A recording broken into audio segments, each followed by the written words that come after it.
काल आपला विषय जिथे होता ती जागा अशी होती की ज्ञानेश्वरांच्या चरित्रात, तुकाराम महाराजांच्या चरित्रात, साईबाबांच्या चरित्रात असे ह्या थोर संतांच्या ठिकाणी, ब्रह्मज्ञानी पुरुषांच्या ठिकाणी त्यांच्या चरित्रामध्ये जे काही चमत्कार ज्याला आपण म्हणतो किंवा जे अलौकिक किंवा अतींद्रिय अनुभव ज्याला म्हणतो, असे अतींद्रिय अनुभव कसे निर्माण होतात.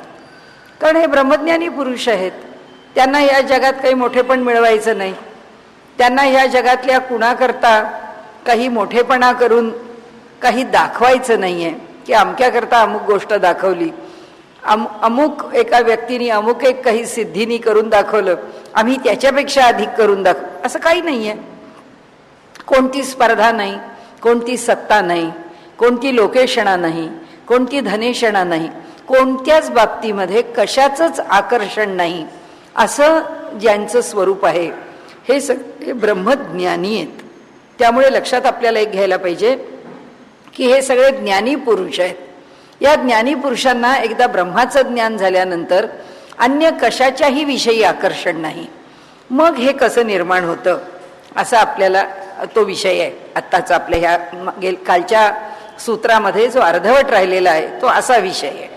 तर त्या विषयामध्ये आपल्याला माहिती आहे की सिद्धी ब्रह्मज्ञानी पुरुषाच्या इथे आहेतच. का आहेत? कारण सगळी प्रकृती त्याच्या ठिकाणी लीन झालेली आहे. काल आपण बघितलं, ब्रह्मज्ञानी पुरुष हा प्रकृतीला सोडून देतो आणि चैतन्यामध्ये राहतो. आता ज्यांनी प्रकृतीला सोडलं आहे याचा अर्थ त्याच्यावर तिचं पूर्ण नियंत्रण आहे. प्रकृती त्याला वश आहे, प्रकृती त्याच्या अधीन आहे. प्रकृतीच्याकडून कोणतंही काम करायचं तर ते करवून घेऊ शकतो. सिद्ध पुरुष काय करतो? सिद्ध पुरुष आपल्या तपश्चर्येनी, आपल्या काही इतर उपासनेनी किंवा आपल्या जवळच्या काही तांत्रिक साधन मार्गांनी, प्रत्येकाचं प्रयोजन आणि प्रत्येकाचे मार्ग भिन्न भिन्न असतील, पण आपल्या आपल्या मार्गांनी ते काही सिद्धी प्राप्त करून घेतात. आणि त्या सिद्धीच्या जोरावर, आणि क्वचित असंही होतं की उपासना करत असताना ज्या सिद्धी समोर येऊन उभ्या राहतात त्या मोहाच्या रूपाने उभ्या राहतात, त्या उभी करते प्रकृती, त्यांना उभं करते की ही एवढी शक्ती तुझ्याकडे येते बघ, त्या उपासनेपासून परावृत्त हो, ही नवीन सिद्धी तुला प्राप्त होते, उपासनेपासून परावृत्त हो. एखादा अडकतो त्या सिद्धीच्या जाळ्यात, कारण त्याला सिद्धी मिळते की दुसऱ्याच्या मनात काय चाललंय ते ओळखता येईल. दुसऱ्याच्या मनात काय चाललंय हे ओळखता आलं की आपण गेलेच फुकट. कोणी आपल्या मनात काय आहे हे समोर सांगितलं, आपण तो काय अधिकारी मनुष्य आहे, त्याला आमच्या मनातली प्रत्येक गोष्ट समजते, म्हणजे हा मोठा योगी आहे, हा मोठा सिद्ध पुरुष आहे. याकरता तो हे सिद्धीचे खेळ करतो. संत सत्पुरुष करतात का? संतांकडे पण ह्या सगळ्या सिद्धी हात जोडून त्यांच्या पायाशी लोळण घेतात. त्यामुळे ते करतात का? त्याचा उपयोग नाही. मग त्यांच्या जीवनात जे चमत्कार घडतात ते चमत्कार कोण घडवतं? थोर थोर चमत्कार घडतात. आपण रामकृष्णांच्या चरित्रातले सुद्धा काही चमत्कार आपण पाहिलेले आहेत की श्रेष्ठ अशा सत्पुरुषांना थक्क करणारे चमत्कार त्यांच्या चरित्रात घडलेले आहेत. कुणी घडवले? रामकृष्णांनी घडवले नाही, त्यांच्या देवतेनी घडवले, कालीमातेनी घडवले. कशा करता घडवले? या पुरुषाचं मोठेपण जगाला कसं कळेल? कारण काल आपण बघितलं त्याप्रमाणे त्या सूत्राचा शेवट असा होता की सत्पुरुषाला ओळखणं आणि त्याच्या सहवासामध्ये येणं हा सुद्धा आमच्या जीवनातला अलौकिक योग आहे. सोपं नाही आहे. त्याचं मोठेपण आम्हाला किती कळलं माहिती नाही, पण तरी सुद्धा श्रेष्ठ अशा सत्पुरुषाच्या सहवासात आम्ही आलो हेच खूप आहे. श्रेष्ठ अशा सत्पुरुषाच्या सहवासात यायला मिळालं हेच खूप आहे. आणि त्यामुळे त्यांनी असं म्हटलंय की त्या सहवासात आल्यावर मग हळूहळू काय आमच्यात बदल होतील ते होत जातील, ते पुन्हा आमच्यावर अवलंबून आहे. त्यामुळे सत्पुरुष आम्ही त्यांच्या सहवासात यावं म्हणून धडपडत नाही. नाही तर 750 वर्षापूर्वीच्या ज्ञानेश्वर महाराजांची ज्ञानेश्वरी आणि ज्ञानेश्वर, आज त्यांचा महिमा कसा चालेल? आज 100-100, 200-200 वर्षापूर्वी होऊन गेलेले सत्पुरुष आहेत. आज त्यांच्याविषयी तितक्याच भावना, त्यांच्याविषयीच्या दर्शनाची ओढ तितकीच उत्कट आहे. कशी असेल? त्याचं कारण त्यांचं महात्म्य आहे. त्यांचं महात्म्य कोण वाढवतो? त्यांचं महात्म्य परमात्मा वाढवतो.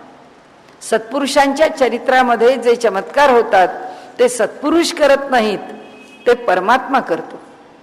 कारण सत्पुरुषाला ना लोकेशणा असते, ना धनेशणा असते, ना कुठल्याही प्रकारच्या यशकीर्तीच्या विषयी अंतःकरणामध्ये उत्सुकता असते. आणि त्यामुळे ते लौकिकाच्या कोणत्याही अपेक्षेने कोणताही चमत्कार घडवत नाही. ईश्वराला जे करायचं आहे ते त्या ठिकाणी तो घडवतो. तरी सामान्यहून त्यांचं जीवन वेगळं आहे. सामान्यापेक्षा त्यांचं सामर्थ्य वेगळं आहे, त्यांचं मोठेपण वेगळं आहे. हे सामान्याला कळणार नाही, म्हणून ईश्वराला हे त्यांच्या चरित्रात घडवावं लागतं. आता काही सत्पुरुष जे आहेत ते असे ज्ञानेश्वर, तुकाराम, समर्थ, रामकृष्ण परमहंस यांच्यासारखे नाही राहत. मग ते कसे असतात? ते बालोन्मत्त पिशाच्यवत असं आपल्याकडे त्यांचं वर्णन कराय की लहान मुलं जशी वागतात तसे वागतात. काय मनास येईल ते वागतात, मनास येईल तसं बोलतात, मनास येईल त्या ठिकाणी राहतात. जसे अक्कलकोट स्वामी महाराजांचं चरित्र आहे, मोठं अवघड आहे. गजानन महाराजांचं चरित्र आहे, मोठं अवघड आहे. शिर्डीच्या साईबाबांचं चरित्र आहे, म्हणजे तुम्ही त्यांचा सिनेमा बघितलाच असेल, त्यांची पोथी वाचलीच असेल. त्याच्यामध्ये चमत्कार त्यांचे कुठेतरी कोपऱ्यामध्ये वरती जाऊन बसलेले आहेत, खुंटीवरच जाऊन बसलेले आहेत, कुठे वरच्या झोपाळ्यावरच जाऊन बसलेले आहेत, कुठेही न खाताच राहिलेले आहेत, कुठेही गेलेले आहेत, कसेही झोपलेले आहेत. हे असे का करतात? हे अवलिया आहेत. आणि ह्या लोकांना कशाच्याही बद्दल, हे जे साधू आहेत हे विदेही पुरुष आहेत.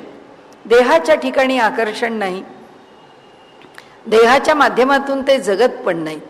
आम्हाला जसं जेवण मिळालं तर आम्ही जगतो. माणिक प्रभूंचं चरित्र आहे, आपण जर पाहिलं असेल तर, हुमणाबादचे असंच चरित्र आहे दत्त संप्रदायी. त्यांना कधी कोणी जेवताना सुद्धा पाहिलेलं नव्हतं.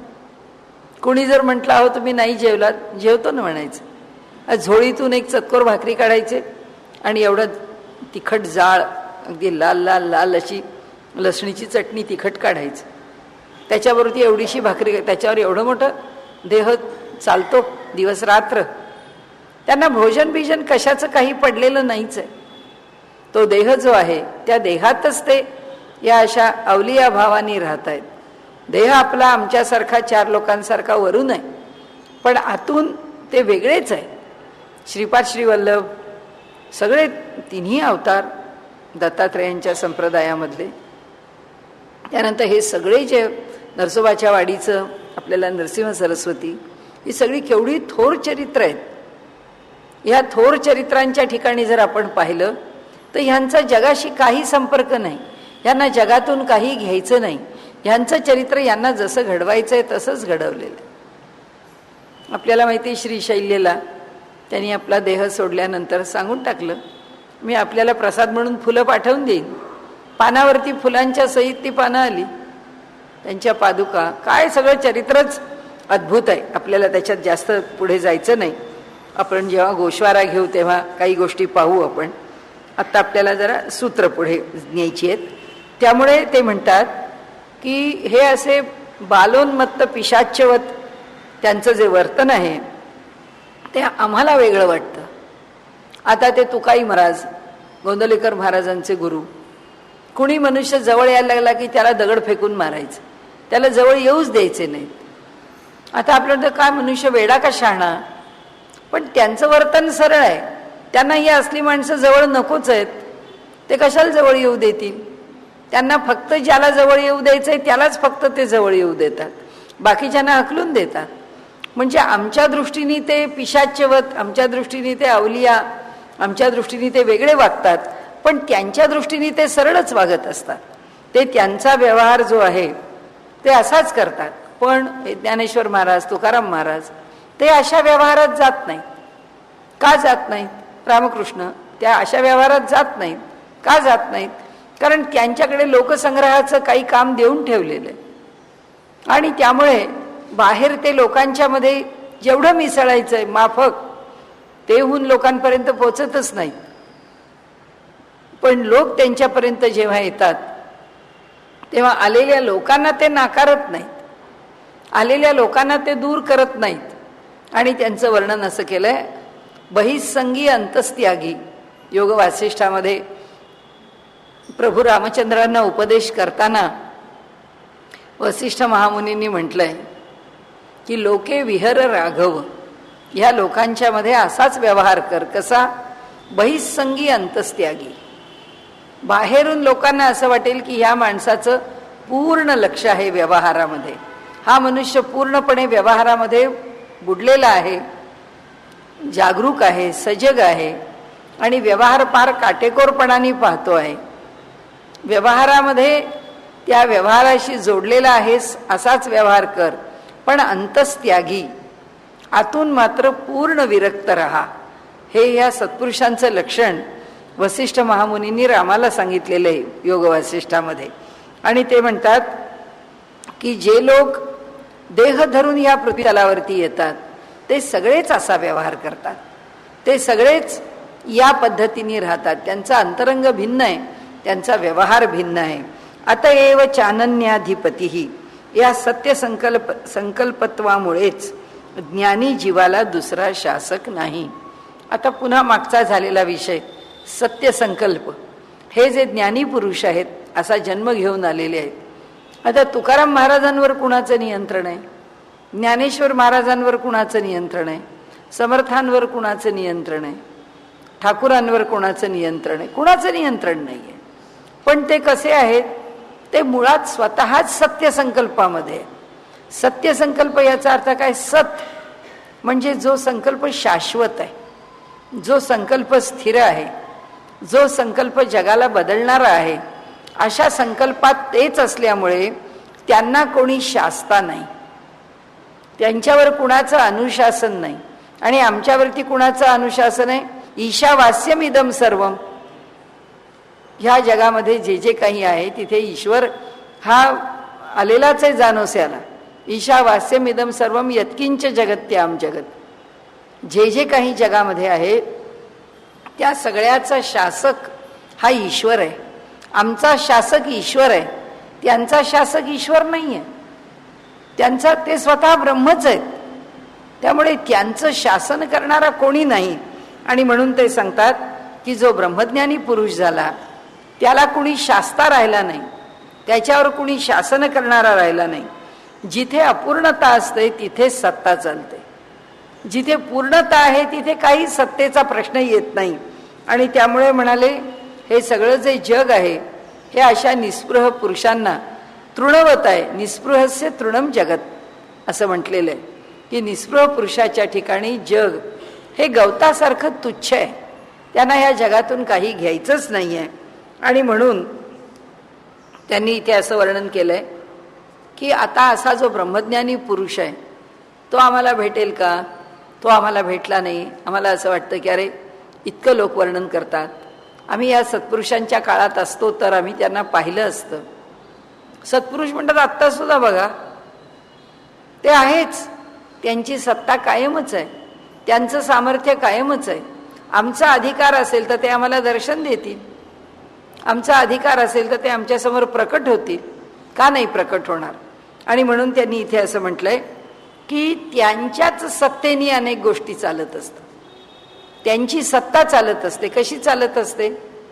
की आपण एखादा ग्रंथ वाचतोय, आपण एखाद्या संतांची उपासना करतोय, आपण एखाद्या संतांना गुरुस्थानी मानलेलं आहे की ते आपले गुरु आहेत, की एकदा त्या संतांना आपण गुरु मानलं की ते आपले सर्वस्व आहेत.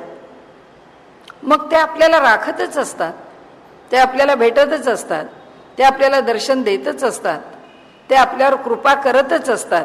ही त्यांची सत्ता चाललेलीच असते. त्या रूपाकडे बघून जो त्यांची भक्ती करतो त्याकरता ते चैतन्य कार्यकारी आहेच, ते संत कार्यकारी आहेतच. कारण ईश्वराचं कार्य करण्याकरता तर ते पृथ्वी तलावर आलेत. आणि पृथ्वी तलावरच्या माणसाला त्यांच्याकडून काही पाहिजे आहे, काही करून घ्यायचं आहे, त्यांच्याकडनं परमार्थाचा मार्ग चोखाळायचा आहे की आम्हाला कसं आम्ही पुढे जावं, काय करावं, आम्हाला मार्गदर्शन तुम्ही करा. ते मार्गदर्शन करायला बसलेलेच आहेत, हीच त्यांची सत्ता आहे. की आता लोकांना कसं वाटतं की अहो आता हे सगळे संत जे आहेत ते आता समोर कोणी नाही आहेत, ते आता विद्यमान नाही आहेत. मग आता समोर असा कोणी संत नाही आहे का जो समर्थ की ज्याचा आम्ही गुरुमंत्र घेऊ, ज्यांना आम्ही गुरु करू? काय आवश्यकता? समोरच पाहिजे, मिळाला तर अधिकारी उत्तमच आहे, पण पाहिजेच हा आग्रह कशा करता? कारण ते आहेतच. ते 50 वर्षापूर्वी झाले का 100 वर्षापूर्वी झाले का 200 वर्ष का 400 का 500 का 700 का 1000 काही प्रश्नच येत नाही. त्यांनी केव्हाही देहात यावं, पण त्यांची सत्ता कार्यकारी असतेच. त्यांची सत्ता आमच्याकरता कार्य करतेच. त्यामुळे त्यांना वेगळी भक्ती करणं, वेगळं कर्म करणं, त्यांच्या बाबतीमध्ये वेगळं काही कार्य करण्याकरता म्हणून त्यांनी स्वतःचं म्हणून काही वेगळा असा कर्माचा विचार करणं. कशा करता? की बुवा आमचे सद्गुरू ते अशी भक्ती करतात, आमचे गुरु असं ध्यान लावतात, आमचे गुरु अशा प्रकाराने उपासना करतात. ते म्हणाले या ब्रह्मज्ञानी पुरुषाचं असणं हीच आमच्या दृष्टीने त्यांची भक्ती आहे. त्यांचं असणं हेच आमच्या दृष्टीने ज्ञान आहे. त्यांचं असणं हेच आमच्या दृष्टीने कर्म आहे. त्यांचं वर्णन फार सुंदर केलंय शंकराचार्यांनी आपल्या परापूजेच्या स्तोत्रामध्ये. आत्मात्वम गिरिजामती सहचरा प्राणः शरीरम गृहम पूजा ते विविधोपभोग रचना निद्रा समाधी स्थिती संचार पदयो प्रदक्षिण विधी स्तोत्राणी सर्वा गिरा यद्यद कर्म करोमि तत्तदखिलम शंभो तवाराधनम. म्हणाले साक्षात ब्रह्मरूप आहेत, त्यामुळे तो बोले तो जपू माझा, तो चाले ती प्रदक्षिणा. माऊलींनी वर्णन केले ज्ञानेश्वरीमध्ये. त्यांनी वेगळं माळ घेऊन हातात जप करायचं कारण नाही.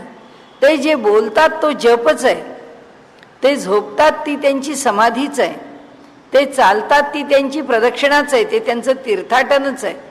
आत्मात्वम साक्षात परमात्माच तुम्ही आहात. गिरिजामतीही ती उमा जी आहे, ती प्रकृती जी आहे, ती शक्ती आहे, ती तुमची बुद्धीच आहे. प्राणः शरीरम गृहम हे सगळे जे प्राण आहेत तेच तुमचं शरीर आहे, प्राणांचं गृह आहे. ते प्राणच तिथे येऊन राहतात, निवास करतात. पूजा ते विविधोपभोग रचना.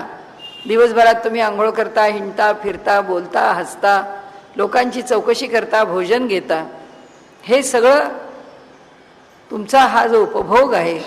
आता आपण म्हटलं प्राणा शरीरम गृहम, पूजा ही पूजा आहे. पूजा तो विविधोपभोग रचना निद्रा समाधी स्थिती संचार पदयो प्रदक्षिण विधी स्तोत्राणी सर्वा गिरा. तुम्ही बोलता हे सगळं स्तोत्रच आहे. त्यामुळे यद्यत कर्म करोमि तत्तद अखिलम. तुम्ही जे जे कर्म करता ते सगळं कर्म परमेश्वराची आराधनाच आहे, पूजाच आहे. हे ब्रह्मज्ञानी पुरुषाचं वैशिष्ट्य आहे. त्यामुळे आम्ही कुठेही बाहेर फिरत असताना आमच्या मनाला जी शांतता एकाग्रता येत नाही ती इथे आत आल्याबरोबर काय येते? आत मन शांत होतं, मन निर्विकल्प होतं, मन निर्विचार होतं, मन तर्करहित होतं. विकल्प निघून जातात, तर्क निघून जातात. इथे आल्यानंतर बाहेरचे जे काही मनातले उलटे सुलटे विचार असतील ते इथे येत पण नाही. काय येत नाहीत? कारण त्यांचा इथे निवास आहे, त्या सत्पुरुषांचा निवास आहे. त्यांच्या सहवासात आम्ही आलो की त्यांचा निवास आम्हाला अंतर्बाह्य बदलायला पुरेसा आहे. आणि म्हणून त्यांनी इथे सांगितलं की त्यांचं भाग्य या जगामध्ये राहणं हे नाही आहे. त्या प्रारब्धाचे भोग काय? एका ठिकाणी तर त्यांनी असं म्हटलंय की आम्ही आपलं म्हणतो की ते प्रारब्धाचे भोग भोगेपर्यंत ह्या जगात राहतात. प्रारब्धाचे भोग भोगतात हे म्हणणं सुद्धा म्हणाले चुकीचं आहे. काय प्रारब्धाचे भोग भोगण्याचं कारण आहे? ते सुद्धा कारण नाही. भगवंताची इच्छा आहे तिथपर्यंत ते राहतात, असा सुद्धा उलगडा ऋषींनी केलेला आहे. आणि म्हणून ते म्हणतात की हे सत्पुरुष जेव्हा या पृथ्वी तलावर राहतात तेव्हा दोन प्रकारांनी त्याचं वर्णन केलेलं आहे. ते म्हणाले काही सत्पुरुष हे ईश्वराचा दास मानून राहतात, की आम्ही सत्पुरुष म्हणजे ब्रह्मज्ञानी पुरुष, की आम्ही परमेश्वराचे दास आहोत. आणि परमेश्वराचे दास आहोत म्हणून त्याची आम्ही सेवा करतो, आम्ही त्याची उपासना करतो. आता देहात आहोत म्हणून या देहाने उपासना करतो. जसं रामकृष्णांनी आयुष्यभर कालीमातेची उपासना केलेली आणि ते शिवो भूत्वा शिवम यजेत, आपल्याकडे जे म्हटलंय की शिवहून शिवाची उपासना करावी, आपली अधिष्ठात्री देवताहून देवतेची उपासना करावी, इतका अद्वैत त्याच्यामध्ये निर्माण व्हावं. पण भाव भक्तीचा असावा आणि द्वैत धरून सेवा करावी असं जे म्हटलंय त्या पद्धतीने ते उपासना करतात. सामान्य माणसाला मार्गदर्शक आहे. आपल्याला कळतं की ठाकुरांच्या चरित्रातून काय घ्यायचं, तर आपल्या आराध्य दैवतावरती किती प्रेम असावं, प्रेम कसं असावं, प्रेम कसं व्यक्त व्हावं. त्यांच्या कानावर नुसतं कालीमातेच्या बद्दल कुणी निंदाव्यंजक शब्द बोलला किंवा थोडं विरोधात काही शब्द बोलला, त्यांना फार दुःख होत असे. ते मातेला म्हणत असत, माते तू तुझं मोठेपण दाखव, तो तुला नावं ठेवतो, मला ते ऐकवत नाही, मला ते सहन होत नाही.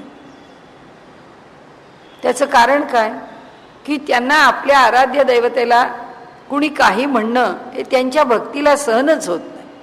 अंतःकरणामध्ये आपल्या देवतेच्या विषयीचा आदरभाव इतका असतो की आपण म्हणतो जाऊ दे, त्यांचा विश्वास नाही आहे, ते काहीतरी बोलतात, सोडून द्या. पण आम्हाला त्याचं दुःख अगदी रडू येईपर्यंत, मनाला त्रास होईपर्यंत, क्लेश होईपर्यंत, देवाला आत्मनिवेदन करण्यापर्यंत, भक्तीतली सगळ्यात शेवटची पायरी आत्मनिवेदन आहे. आणि रामकृष्णांचं आत्मनिवेदन प्रकट आहे. त्यांच्या संबंध चरित्रात पाहिलं तर ते कालीमातेच्या ठिकाणी प्रतिक्षणी आत्मनिवेदन करत असत. समर्थांना जी भक्ती, नववी भक्ती अभिप्रेत आहे आणि त्यांनी जे म्हटलंय की आत्मनिवेदना इतकं श्रेष्ठ भक्तीचं स्वरूप नाही, कारण आराध्य दैवत आणि भक्त यांच्यातलं अंतर संपून जातं. भक्त आपल्या अहंकाराची आत्यंतिक निवृत्ती करून ईश्वराला शरण गेलेला असतो आणि त्या शरणागतीमध्ये तो परमेश्वराचं पूजन करतो. ती अनन्य भक्ती, ते आत्मनिवेदन म्हणजे संपलं, आपल्याला तिथे ठेवूनच दिलं. मी नाही तू, परमेश्वरा मी तुझा दास नाही, तूच आहेस फक्त, मला अस्तित्वच नाही. या स्तरावरती ज्याची भक्ती पोचली, असे जे सत्पुरुष आहेत, इथे त्यांनी म्हटलंय परमात्मा आमच्यासारख्यांच्या करता आदर्श म्हणून त्यांना पाठवतो. भक्ती कशी करावी, भक्तांनी कसं असावं, भक्तांनी कसं राहावं, भक्तांनी आपलं जीवन कसं व्यतीत करावं. आणि म्हणाले दुसरा प्रकार आहे जो केवलाद्वैत मताचा आहे, की जो ज्ञानी आहे, जो ज्ञानाने परमेश्वरापर्यंत पोहोचतो, त्याच्या ठिकाणी देव आणि भक्त काही भिन्न नाही. ते दोघं सोहम भावाच्या भावनेने तो जो भक्त आहे तो भगवंताच्या जवळ आहे. जे ते दोघेही भक्त आणि भगवंत हे एकमेकांना सोडून नाहीत, या भावनेतून भक्त आपल्या भगवंताबरोबर व्यवहार करत असतो. तो भक्त नसतो, तो त्या ठिकाणी ज्ञानाची उपासना करतो. आणि म्हणाले हा सोहमभावाची प्रचिती त्याच्या ठिकाणी पूर्णपणे मुरली की देव आणि भक्त हा त्यांच्या ठिकाणी भेद राहत नाही. पण जोपर्यंत भक्त भक्ती आहे आणि भक्ती मार्गात वावरणारा संत आहे, तो देह आहे तोपर्यंत मी भगवंताचा दास आहे असंच म्हणतो आणि त्याला भगवंताचा दास आहे म्हणण्यातच आनंद आहे. आणि जो ज्ञानमार्गाने ईश्वराकडे पाहतो त्याला मी आणि भगवंत एकरूपच आहोत. सहा अहम, तो मी म्हणजे तो मी आहे, मी आणि तो ह्याच्यात काही अंतर नाही. आणि भक्त म्हणतो मी आणि तो कधीच एक नाही, कारण तो नेहमीच माझा स्वामी आहे, मी नेहमीच त्याचा सेवक आहे, मी नेहमीच त्याचा दास आहे.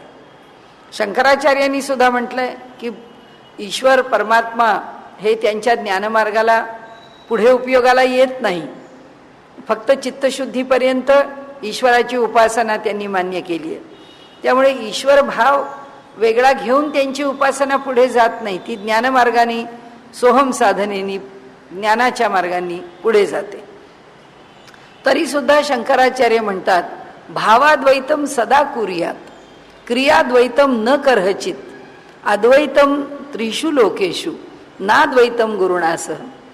ते म्हणतात भावाच्या पातळीवरती अद्वैत नेहमी असावं. ईश्वर आणि आपण भावाच्या पातळीवर एक आहोत ही भावना अंतःकरणात नेहमी असावी. पण क्रियाद्वैतम न करहचित, क्रियेमध्ये अद्वैताचा गोंधळ घालू नये. क्रियेमध्ये गोंधळ घालू नये म्हणजे कसा? देवाची पूजा करता, देवाला मंदिरात बसवता, मलाही मंदिरात बसवून माझी पूजा करा, मलाही आरत्या ओवाळा, माझ्याही नावाने गजर करा, मलाही देव म्हणून नवस करा, मलाही देव म्हणून पूजा. कारण काय, देव आणि मी आता वेगळाच नाही. ते म्हणतात क्रियाद्वैतम न करहचित, क्रियेच्या पातळीवरती आपला गुरु, कारण त्यांनी मी आपल्याला आता म्हटलं तसं देवता म्हणून ते स्वीकारत नाहीत. कारण आता ती स्थिती त्यांनी ओलांडली आहे अशी त्यांची धारणा आहे की ज्ञानामध्ये जेव्हा चित्तशुद्धी होते त्या चित्तशुद्धीनंतर आता उपासना राहत नाही, आता फक्त ज्ञानार्जन होतं आणि ज्ञानाच्या माध्यमातून आत्मतत्वाला जाणून घेतलं जातं. ज्ञानात एव तू कैवल्यम, ती केवल स्थिती येते. पण ते म्हणतात जे गुरु उपदेश करतात त्यांच्या ठिकाणी अद्वैतम त्रिषु लोकेषु, भावाच्या पातळीवर या तीनही लोकांमध्ये अद्वैत असावं, पण नाद्वैतम गुरुणासह, पण आपल्या गुरुच्या बरोबर अद्वैत असू नये. म्हणजे त्यांनी गुरु मान्य केलेत, गुरु परंपरा मान्य केली आहे म्हणून गुरु श्रेष्ठ आहेत आणि मी त्यांचा सेवकच आहे. गुरूंच्या बरोबर मी बसतो असं शंकराचार्य पण म्हणत नाहीत. तसंच भक्तीमध्ये भक्त पण आपले सद्गुरू असो, आपले देव असो, जे देवता असो, म्हणजे अधिष्ठात्री देवता, इष्टदेवता असो, ती देवता आणि मी एकच आहोत असं कधीही म्हणत नाही. ते नेहमीच देवतेची उपासना देवतेला श्रेष्ठ कल्पूनच करतात. देवतेची श्रेष्ठता त्यांच्या अंतःकरणातून कधीच जात नाही. आणि म्हणून त्यांनी सांगितलं की मी ब्रह्म आहे, म्हणजे ज्ञानमार्गामध्ये अहंकार होणं शक्य आहे. तो जर ज्ञानामध्ये राहिला आणि मी ब्रह्म आहे या भावनेत राहिला तर कदाचित त्याच्या विवेकामध्ये, ज्ञानेश्वर महाराजांनी फार चांगलं वर्णन केलं. ज्ञानेश्वर महाराज म्हणतात की आम्हाला काही स्थिती प्राप्त झाली तर ती स्थिती काय कायम टिकणारी असते? ती स्थिती विवेकाच्या बळावर टिकवावी लागते. ती टिकत नाही, ती सातत्याने टिकवावी लागते. प्रतिक्षणी तो भाव अंतःकरणात धरावा लागतो आणि तो भाव अंतःकरणात प्रतिक्षणी राहिला तरच शेवटपर्यंत त्या संन्यासी असो किंवा तो साधना करणारा पुरुष असो किंवा त्या साधनेच्या मार्गामध्ये योगी असो, साधनेच्या मार्गामध्ये कर्मकांडी असो, कोणी असो, त्याच्या मार्गात जो जितम मया आवाज जिंकलं मी आता असं ज्याच्या मनात आलं त्याच्या ठिकाणी अहंकार येण्याचं भय आहे. आणि म्हणून ते म्हणतात भक्तीतला जो निवेदनाचा भाव आहे, भक्तीतला जो अहंकार निवृत्तीचा भाव आहे, तोच भाव सगळ्यांना अधिक उपयुक्त ठरतो. आणि म्हणून भक्त त्याच भावनेने ब्रह्मज्ञान झालं तरी व्यवहार करतात. ते कुठेही मी श्रेष्ठ झालो आता माझी पूजा करा. व्यवहारात जेव्हा आपल्याला असे लोक बघायला मिळतात की तुम्ही आम्हाला पूजलत, तुम्ही आमची उपासना केलीत, की तुम्ही ज्ञानेश्वर, तुकाराम, रामदास सगळ्यांची उपासना केल्यासारखी आहे, ह्या चरणाशी ह्या सगळ्या देवतांच्या उपासना होऊ शकतात, असं जो आपल्या तोंडाने म्हणतो तो संत नाही हे नक्की समजावं. असं असूच शकत नाही, असं म्हणूच शकत नाही. कारण याच्या ठिकाणी अहंकार झाला आहे तोच हे बोलतो. त्याच्याशिवाय व्यवहारात असं बोलणारा माणूस आपल्याला भेटणार नाही. म्हणून त्यांनी सांगितलं हे जे ब्रह्मज्ञानी पुरुष आहेत, जे भक्तीच्या मार्गाने जातात, ते आपल्या आराध्य देवतेची सेवा करतच आपलं आयुष्य व्यतीत करतात. पूर्ण आयुष्य त्यांच्या सेवेत व्यतीत करतात. आता खरं पाहायचं तर तो पूर्ण झालेला आहे. त्यांनी काय पूजा करायची आहे, त्यांनी काय उपासना, पण आपण आता म्हटलं तसं ते जे करतात ते ह्या जगाच्या कल्याणाकरता आहे. त्यांचं प्रत्येक कर्म जगाच्या कल्याणाकरता आहे. अभावम बादरी राहू हेवम, मुक्ताचे ठिकाणी शरीर, इंद्रिये इत्यादी नसतात, कारण श्रुतीत तसेच सांगितले आहे असे बादरी म्हणतात. आता एक वेगळा विषय सुरू झाला की मुक्त पुरुष आहे. मुक्ताचे ठिकाणी अभावम बादरी राह हेवम, ते म्हणतात मुक्ताचे ठिकाणी शरीर इंद्रिये इत्यादी नसतात. म्हणजे जो मुक्तवरती जातो, आता आपण बघितलं त्याचा स्थूल देह तर सगळ्यांचा पडला, सूक्ष्म देहाने सामान्य मनुष्य गेला, पण थोर सत्पुरुषांच्या ठिकाणी तो सूक्ष्म देह पण राहत नाही. मग त्या सूक्ष्म देहाच्या पलीकडचा कारण देह पण राहत नाही, कारण कारण देहापर्यंत त्रिगुणाचा संबंध आहे, कारण देहाच्या पलीकडे नाही, म्हणजे त्रिगुण अलीकडे राहिले. आता त्रिगुणाच्या पलीकडे तो महाकारण देहामध्ये गेला.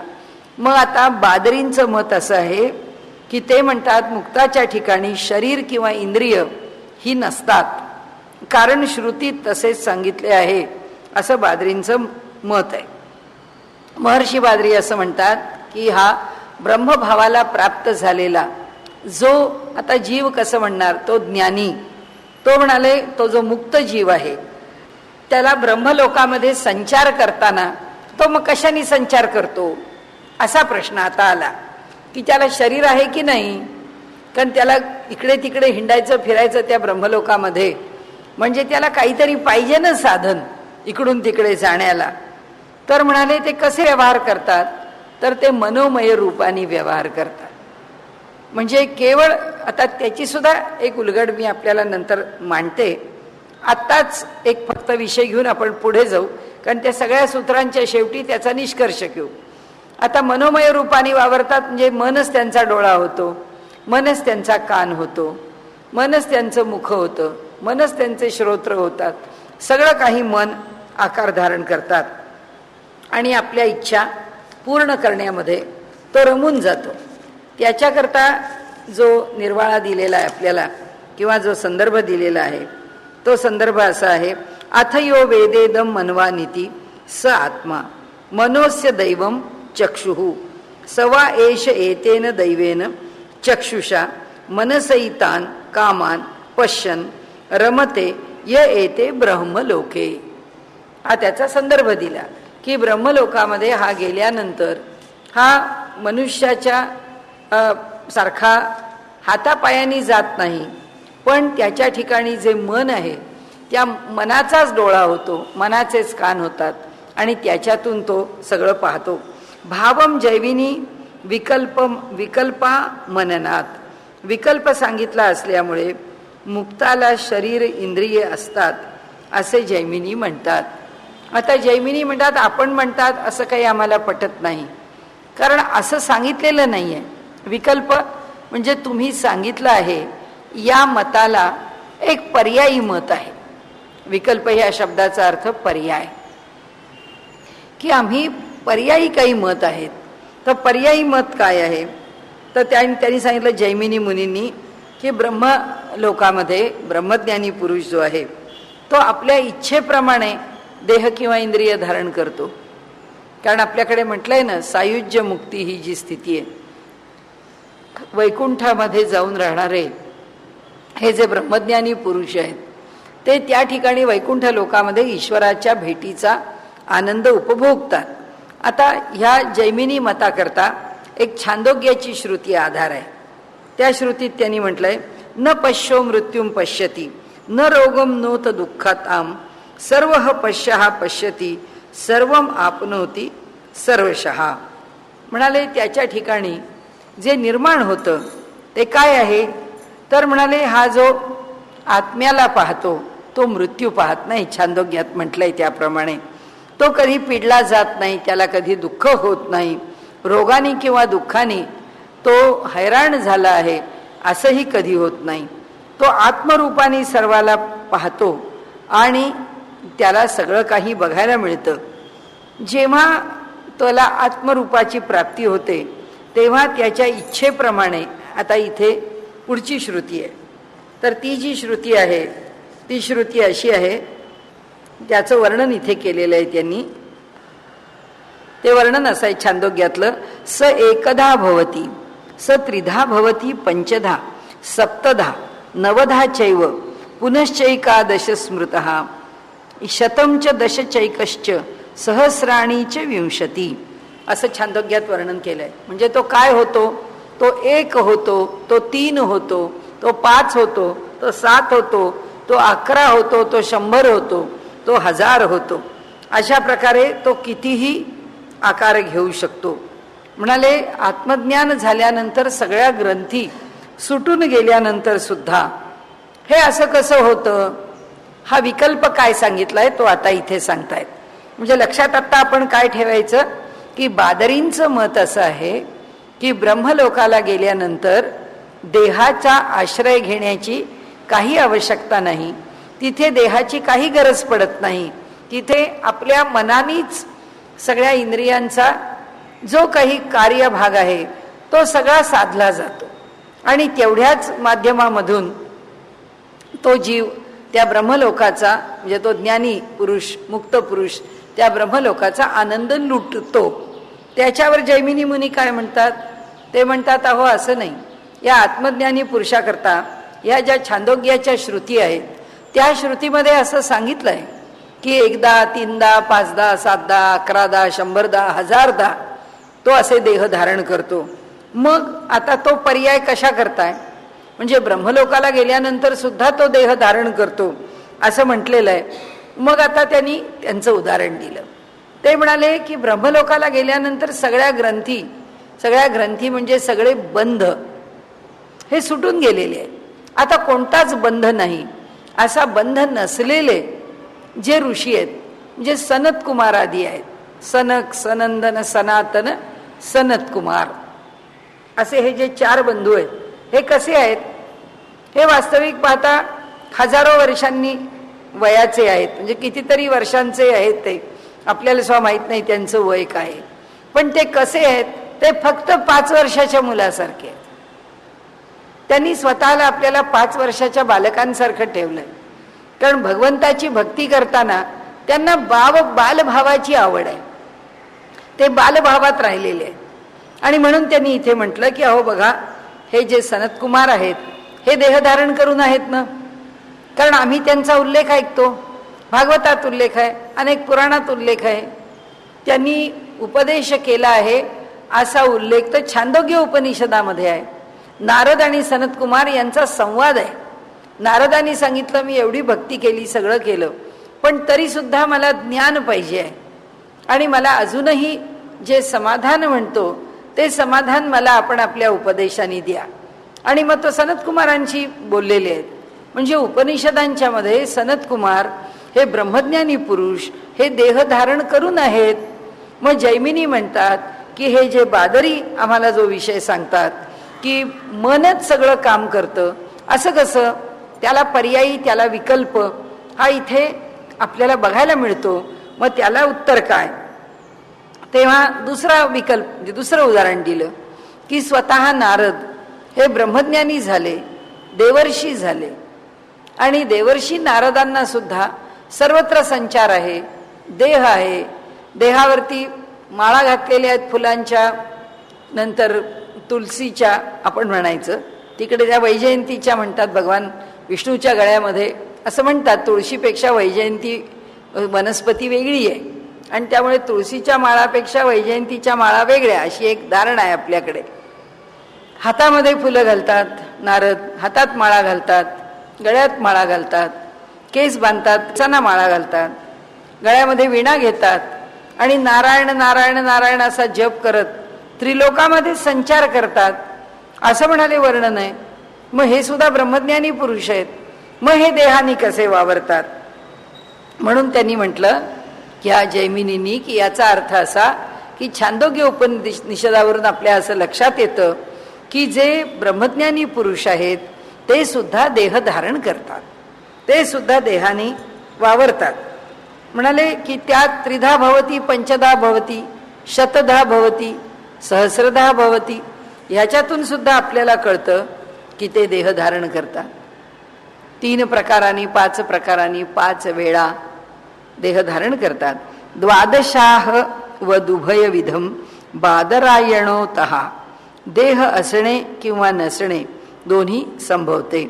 12शाह यज्ञाप्रमाणे हे समजावे असे बादरायण म्हणतात. आता इथे त्यांनी सांगितलं दुसरा एक दाखला दिला. कशाचा दाखला दिला आता, आधी दिला भागवताचा, आधी दिला उपनिषदांचा, मग इतर पुराणांचा, असा सगळा दाखला देऊन मागच्या सूत्रात सांगितलं जैमिनी मताच्या विषयी की खरोखरीच जैमिनींच्या सारखे ऋषी असं म्हणतात की आम्हाला बादरी मत मान्य नाही, जो ब्रह्मलोकात राहतो तो देह धारण करून राहू शकतो, तो राहतो, त्याचे हे दाखले. आता दुसरा दाखला दिला. हा कोणी दिला? हा व्यासांनी दिला. हा ब्रह्मसूत्रकारांनी, व्यास आहेत ब्रह्मसूत्रकार, त्यांनी दिला. ते म्हणाले अहो यज्ञाचा दाखला मी आपल्याला देतो. तो यज्ञ कोणता? द्वादशाह यज्ञ आहे. त्या द्वादशाह यज्ञाच्या मध्ये काय करतात म्हणाले, आता हा जो सगुण ब्रह्माच्या प्रेमाने मुक्त झालेला पुरुष त्या ब्रह्मलोकामध्ये जातो, त्याला देवतेशी त्याचा आनंद पाहण्याशी, त्याच्याशी एकरूप होण्याशी, त्या देवतेशी सुसंवाद साधण्यात त्याला रस आहे. तो सुसंवाद कितीतरी प्रकाराने तो साधतो आणि त्याला साधता यावा असं त्याला वाटतं. म्हणून ते म्हणतात की ते जे मुक्त पुरुष आहेत ते देहधारण करतात. आता यज्ञाचं वर्णन केलंय की म्हणाले 12 दिवसाचा हा यज्ञ आहे. द्वादशाह 12 दिवस हा चालतो. हा कसा चालतो? 17 चालतो, नाही तर 17हीन चालतो किंवा 17च्या पेक्षा वेगळा चालतो, ज्याचा उद्देश व्यापक आहे, सगळ्यांना समावेशक आहे. आणि ज्या यज्ञामध्ये सगळ्यांचा समावेश होतो त्याला सत्र असं नाव देतात. म्हणजे 17 यज्ञ सत्र चालू आहे म्हणजे सगळ्यांनी यावं, सगळ्यांनी यज्ञात भाग घ्यावा, सगळ्यांनी यज्ञाचा प्रसाद ग्रहण करावा, सगळ्यांनी यज्ञात उपस्थिती लावावी. असे जे यज्ञ असतात ते सत्र यज्ञ असतात. त्याला व्यापक यज्ञ म्हणतात. अमर्यादेचा अर्थ काय? गावच्या गाव यज्ञ होतो असं नाही, पण खूप लोक एकत्र येतात आणि यज्ञ केला जातो. इथे पुण्यामध्ये त्या गायत्री परिवाराचा यज्ञ झाला होता. असाच खूप मोठ्या प्रमाणामध्ये त्यांनी खूप मोठ्या प्रकाराने उभं करून तो यज्ञ केला होता. आणि त्यांचाच एक यज्ञ त्यांनी हरिद्वारला तो प्रचंड मोठ्या प्रमाणावर केला होता. आपल्याला लक्षात असेल तर तिथे येणाऱ्यांना काही एक अपघात झाला आणि त्या यज्ञाला येणाऱ्यांपैकी काही लोकांची जीवितहानी झाली.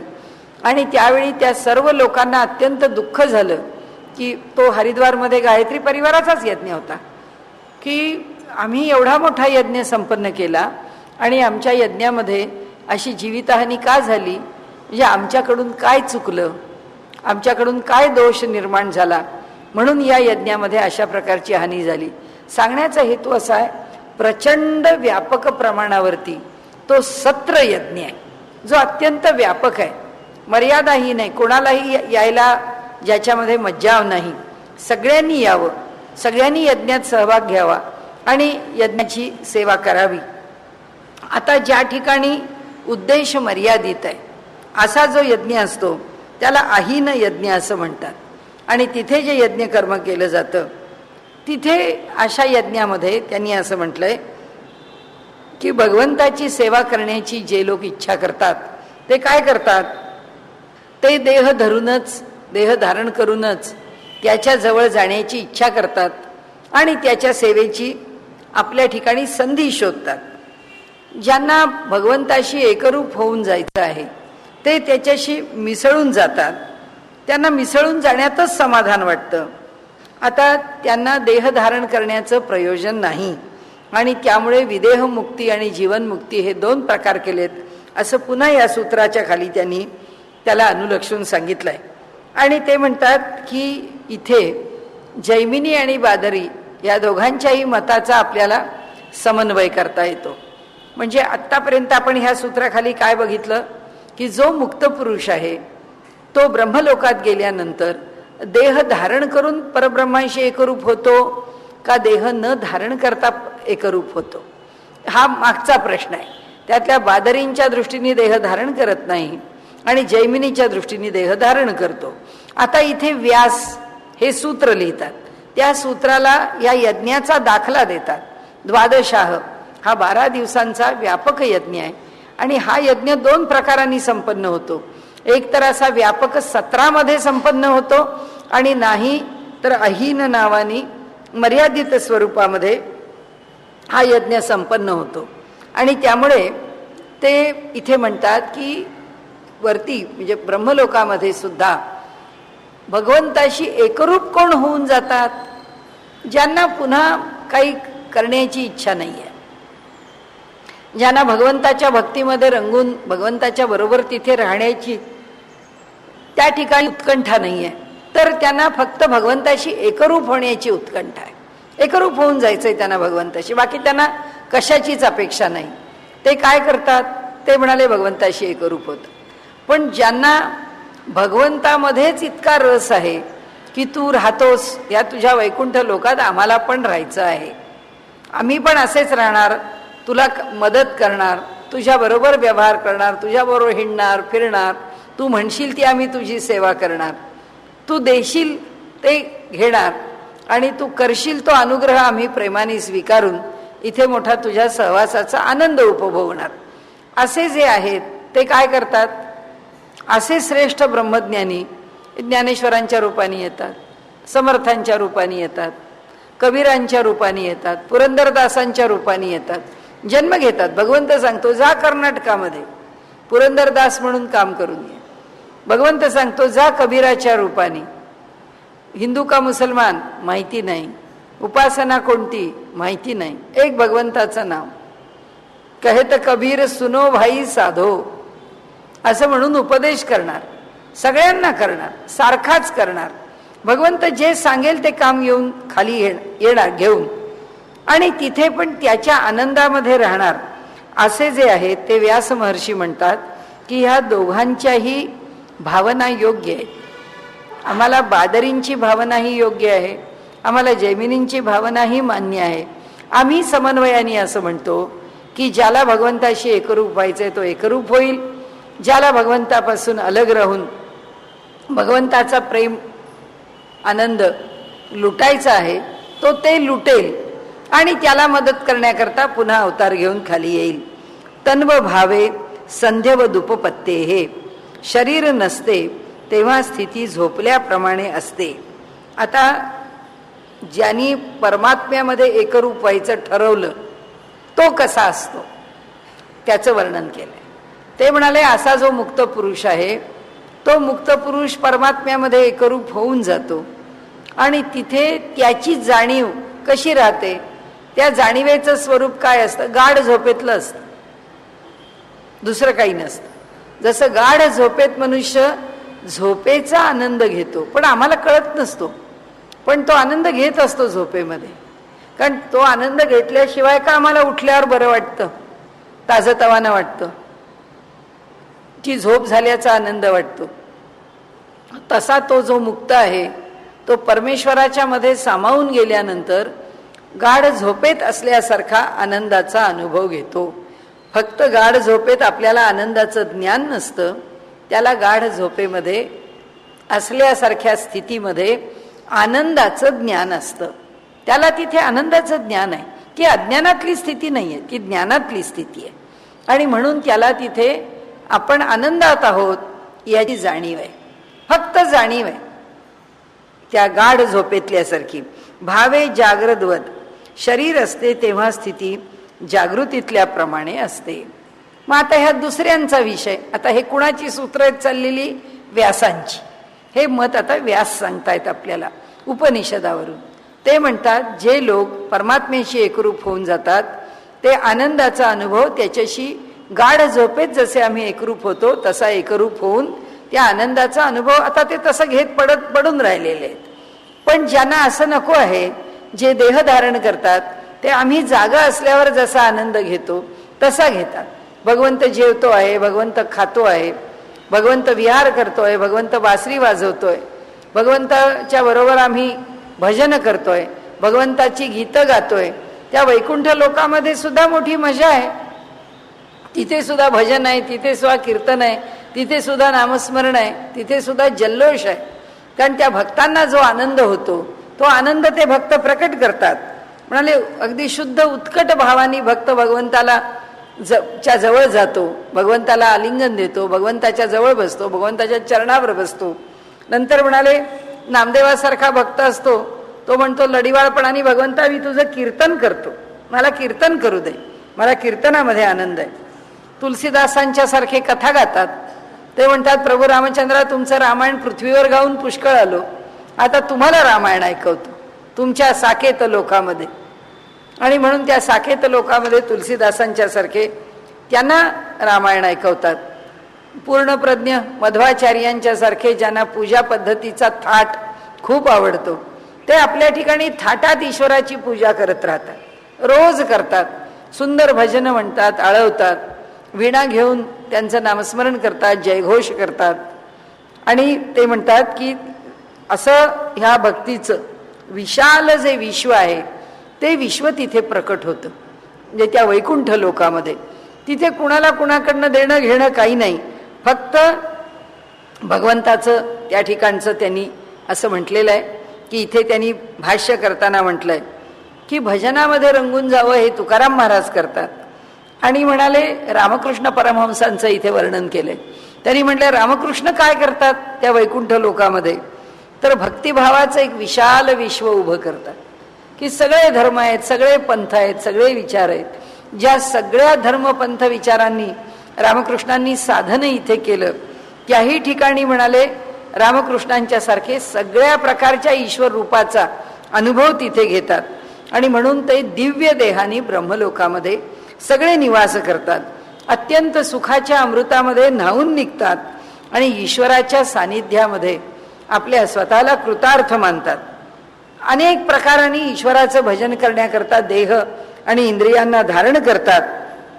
आणि मग म्हणतात आज एक भाव आहे, उद्या एक भाव आहे, परवा एक भाव आहे, अशा प्रत्येक भावाचा जणू एक एक धागा असा एकत्र करून तो धागा मोठा घट्ट विणतात. म्हणाले जो प्रेमाचा रज्जू आहे, जी भगवंतावरची भक्ती आहे, ती भक्ती वेगवेगळ्या प्रकारांनी करून ती भक्ती दृढ करत जातात.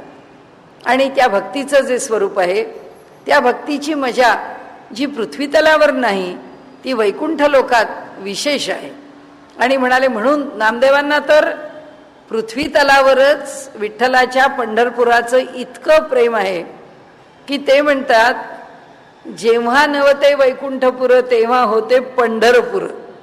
ते म्हणतात वैकुंठ लोक सुद्धा नव्हता तरी सुद्धा आमचं पंढरपूर होतं, आमचा पांडुरंग होता.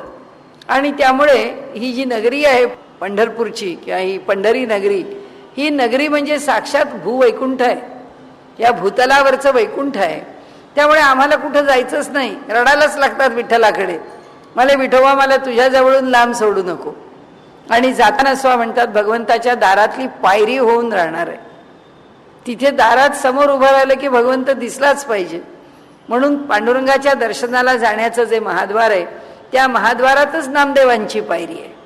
ते म्हणतात ह्या माझ्या पायरीवरती संत पाय हिरे, हे जे चिरे आहेत या मंदिराचे, या माझ्या मंदिराच्या पायरीचा जो चिरा आहे, या चिरेवरती म्हणजे दगडावरती संत पाय हिरे देती. संतांचे चरण जणू हिरे आहेत. आणि माझी पायरी कशी आहे, मी कसा आहे, मी दगड आहे, पाषाण आहे, माझी पाषाणाची पायरी आहे. आणि या पायरीवर संतांचे चरणरूपी हिरे जेव्हा पाय देऊन जातील तेव्हा मी धन्य आहे म्हणाले. असा प्रत्येक क्षणी भगवंताच्या मंदिरात येणारा जो भक्त आहे त्यांनी माझ्या पायरीवर पाय द्यावा आणि आत जावं. कारण त्या भगवंताच्या भक्तापेक्षा मला जास्त कोणी प्रिय नाही, त्या भगवंताच्या भक्तापेक्षा मला जास्त कोणी श्रेष्ठ नाही, असा एकेकाचा उत्कट भक्तिभाव आहे. तो भाव ते म्हणतात की अशा अनेक भावानी हे सगळे सत्पुरुष लीन होऊन त्या वैकुंठामध्ये राहतात. आणि म्हणून मुक्तांना देह धारण करणं आवश्यक वाटतं.